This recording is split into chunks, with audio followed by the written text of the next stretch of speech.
This entertaining story begins with a reporter named David, who is speaking with the deputy commissioner on national television. David questions the deputy minister about the rising terrorist groups in the country and the numerous injustices happening to people, asking what can be done to stop them. The deputy minister keeps applying all sorts of things for his protection. Now, we are shown an officer in a government office who is being repeatedly disturbed by a small bug. The officer tries to swat the bug as it moves here and there, and finally manages to kill it. At this point, the officer is typing an arrest warrant for a criminal named Turtle. Suddenly, the dead body of the bug falls onto the officer's paper, causing Buttle to be misprinted instead of Turtle. As a result, the officers assigned to this task begin searching for a man named Buttle instead of Turtle. Within a short time, all the officers find a man named Buttle.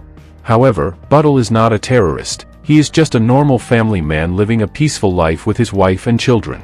But due to this small mistake, several officers barge into his home and forcibly take Buttle with them because they have an arrest warrant against him. The main officer, along with the other officers, handles Buttle roughly and even gets his wife to sign the arrest warrant, as they had the document and needed to proceed according to it. Buttle and his wife are quite distressed, wondering what he has done to warrant such treatment from the government officials without any inquiry. But what can the officers do? They are merely following the rules. Just as the officers are about to take Buttle away, one of Buttle's neighbors arrives. This neighbor checks the arrest warrant carefully since she had once worked in the police department. She is quite sharp and realizes that this is a different person and that perhaps his name has been misprinted. Upon hearing this, the main officer rechecks in his office and discovers that it was indeed Turtle whose name has mistakenly become Buttle. This means that the government officials have made a mistake in capturing the criminal, and they are taking a normal person away instead. Now we are introduced to a man named Sam, who used to work in the Department of Records. Sam is comfortably sleeping at home and dreaming in a peculiar way. In his dreams, Sam envisions himself as a prince with large wings, flying high in the depths of the sky without any limits. There is also a beautiful lady whom he is trying to save. Just then, in real life, his phone starts ringing, abruptly waking Sam from his dream. When Sam picks up the call, his senior is calling him to the office, as he is already quite late in reaching work. Sam has a case to handle, so he has to investigate everything at the office. He quickly gets up and automates all the things in his home, meaning that everything in Sam's house operates with artificial intelligence, so he doesn't have to do anything. All the electronic devices in his house turn on by themselves. He just needs to go to them, and they take care of the work. But the most shocking part is that none of the devices work properly. For instance, one toaster starts to toast the bread but ends up making it very soggy, resulting in no proper toast. However, Sam has gotten used to all these quirks, using his home in this way and heading straight to work. As Sam arrives at his department, he runs into an old friend, Jack, who used to work at a higher level with Sam. Sam has always wanted to become a big person like Jack, but his performance hasn't been that great. When Sam reaches his main office, he learns about the case. A man named Buttle has been arrested instead of the criminal Turtle, and he must take some important action regarding this. At the same time, Sam also finds out that he has been promoted. For a moment, he feels very happy, but when he learns the reason behind the promotion, he becomes quite disappointed. Because this promotion was given by no one other than Sam's mother, who is a very wealthy person, as she owns multiple companies. After Sam's father passed away, she transferred all her property into her wife's name. Therefore, Sam's mother spent her time indulging in luxury with her money. Sam refused to accept this promotion and immediately went to his mother. He clearly told her that he would not accept the promotion she obtained for him, but he wanted to achieve it on his own merit, no matter how long it took. At that time, Sam's mother was undergoing plastic surgery, as she had so much money but didn't know where to spend it. She invested all her funds into her beauty and other fashions. To distract her son, Sam's mother took him to a very lavish party. Many wealthy people were present at the party, enjoying themselves. However, shortly after, a huge blast occurred. This blast was caused by a terrorist organization that had come to rob all the rich people. Despite the chaos, the attendees ignored the situation because terrorist attacks had become quite common recently, and people had stopped paying attention to them. Sam's mother was busy telling her wealthy lady friends that her son had received a promotion. But Sam stood up in anger and retaliated, saying that he didn't want this promotion and that he would earn all his promotions on his own and move ahead of his friends. He immediately left that place and returned home. Now, Sam started having the same visions where he was flying in the air with the help of his wings. He felt very happy in this life, whether it was reality or not, and in his vision, he was focused on saving the girl who was continuously falling from the sky. Just as Sam was about to catch her with his large wings, suddenly, big walls began to emerge from the ground, blocking his way as if they were his enemies. This distraction pulled Sam out of his vision. In reality, Sam was feeling quite hot on his bed. When he entered his room, he realized that his air conditioner had broken down. And a lot of smoke was coming out of it. Sam immediately went to turn it off and called the service company to request repairs. However, since it was the middle of the night, no maintenance worker would be available. So, Sam simply filed a complaint and went to sleep in front of his refrigerator to stay cool and feel normal again. A few hours later, morning time arrived, and a well-dressed man entered the house. When Sam asked, the officer explained that he worked for the department that had sent him to fix the air conditioner. He was an engineer there for maintenance. Sam took all of this at face value and started talking to him. The seemingly clueless officer was fixing the wires, but he mentioned that he used to work in the Department of Records too. However, there was so much paperwork and cheating going on there that he left that job. Innocent people were even killed there, and he had faced a lot of bad experiences, so he couldn't stay there for long. A little while later, when Sam went outside, he found out that 2 workers had returned, who actually worked for the real AC company and were the genuine repairmen sent to fix it. Sam couldn't understand who the man inside was if those 2 were real workers. To investigate further, he sent both workers outside and began questioning the other worker inside about his true identity. Then the man in the black suit revealed that his name was Turtle, and he was the very terrorist named Turtle that the officers were searching for. They had mistakenly arrested someone named Buttle instead of him. The way Turtle explained everything made Sam relate to it all. He already knew how loose the department was and how they oppressed poor and innocent people. Sam decided to help the terrorist Turtle, and thus, he gave Turtle a chance to escape, and he managed to get away from there.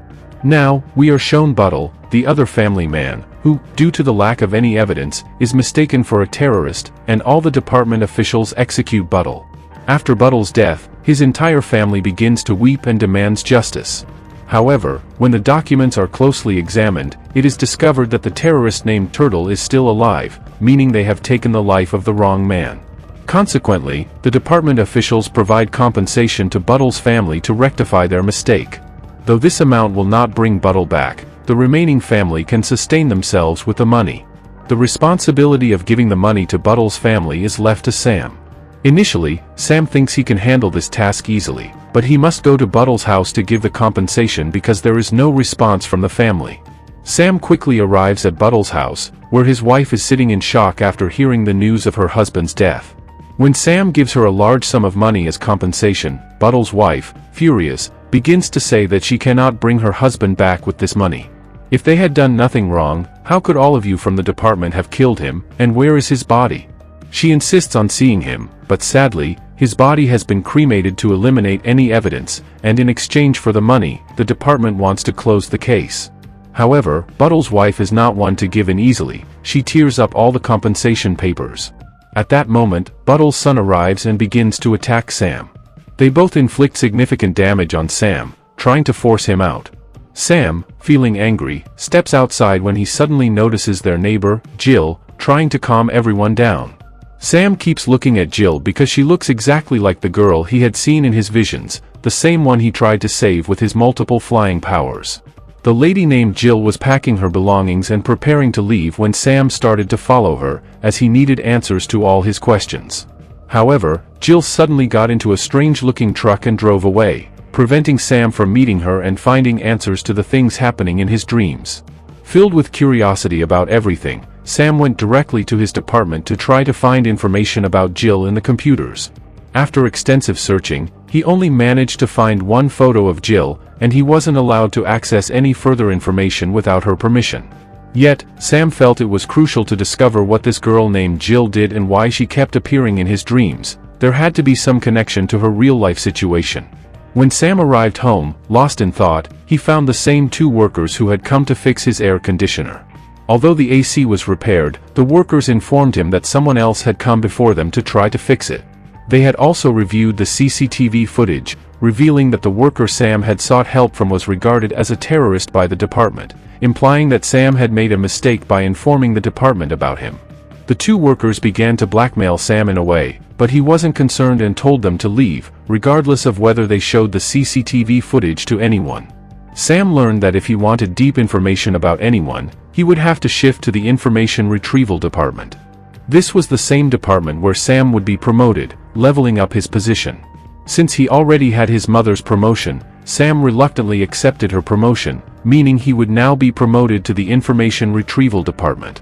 He immediately went to his mother and agreed to the promotion, making her very happy. Now, for the final confirmation of his promotion, Sam meets with the deputy minister, who is the head of the entire department. After their conversation, the deputies approved him for the post, and Sam was directly transferred and promoted to the Information Retrieval Department. This meant he could extract deep information about any individual. Sam needed to quickly find out more about Jill. When Sam first entered the Information Retrieval Department, he encountered his old friend Jack, who had been working there for several years. They were both very happy to see each other, and Jack congratulated Sam for reaching this position so quickly, as it had taken him many years to get there. Jack had already read about all of Sam's cases and knew the information he needed, specifically regarding the lady named Jill. Jack provided Sam with important information, revealing that Jill was now considered associated with a terrorist organization because she had helped a terrorist named Turtle. However, the reality was that it was not Turtle but Buttle, and Jill, who was Mr. Hotel's neighbor, was trying to help him get justice. Even after discovering the truth, the department officials were trying to cover everything up because if the truth came to light, it would undermine their government and opposition parties would rally against them, causing significant damage. This is why higher officials were pressuring the lower officers to close the matter at all costs and eliminate any suspects related to the case.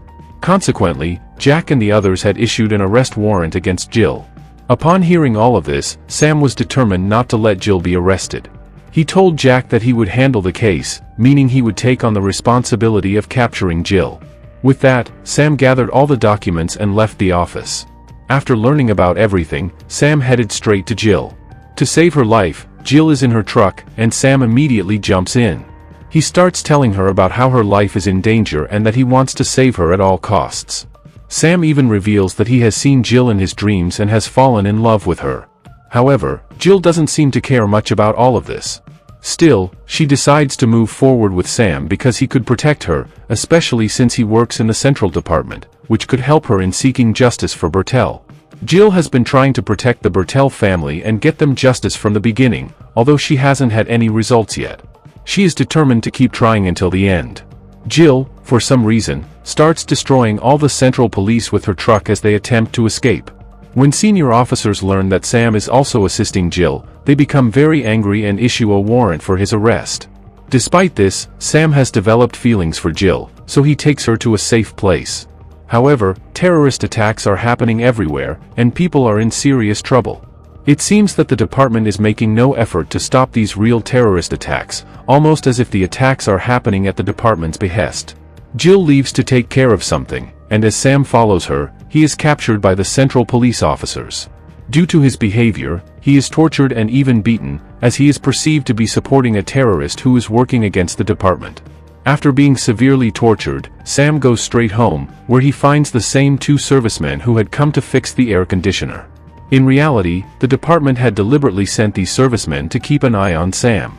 After a short time, Turtle arrives, who has now become a major terrorist. His organization has grown significantly, and his connections are expanding rapidly. Turtle remembers that there was a moment when Sam had helped him. Therefore, he assists Sam in getting rid of the two servicemen by pouring water into their bodies instead of air conditioning. This causes the servicemen to leave and enables the department to lose direct surveillance on Sam. Sam then rushes to Jill, who seems to have become impressed with him, and they grow closer, spending time together throughout the night. However, when morning comes, several Central Unit officers arrive and quickly arrest Sam, who is caught off guard because Jill is not with him. She must have seized the opportunity to escape. Sam is taken directly to the torture room, where bizarre experiments are conducted on him. His old friend Jack appears, conducting different types of experiments on Sam, attaching numerous machines to his brain. Suddenly, Jack is killed, and a group of terrorists, led by Turtle's gang, descends from above to rescue Sam. They completely surround Sam and begin to protect him while attempting to escape. But for some unknown reason, papers start sticking to Turtle's body, leaving Sam confused about how this could be happening in reality. For the time being, Sam starts to run away because the Central Police officers are pursuing him. He finds himself in a large palace owned by his mother, where he has formed alliances with several terrorist organizations. These organizations had tipped off the Central Unit officers about Sam's hiding place. Now, Sam begins to view his mother as a traitor and runs away to save himself, eventually falling into a coffin. However, the coffin appears to be a door to a different portal, transporting him to a place that feels like it is moving from one location to another.